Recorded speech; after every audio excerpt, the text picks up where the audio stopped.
Attorney, ayaw ipalabas ng ospital ang bangkay ng tatay ko dahil hindi pa namin nababayaran ng buo. Legal po ba ito? High-Tech Talk, this is Attorney Gonzalo for Spicio & Company Law Firm. Sagutin natin to. Okay, hindi po ito legal.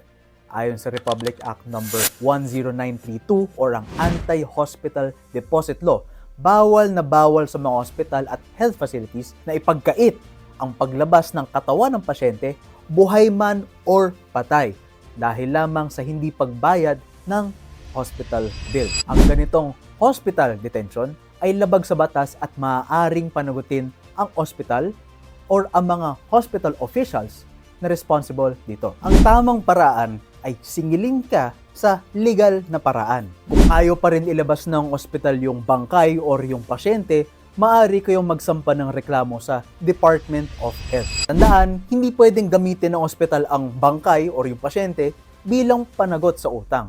May karapatan kayo at may batas na malinaw na nagbabawal sa ganitong gawain. Stay informed, know your rights, and follow for more legal tips.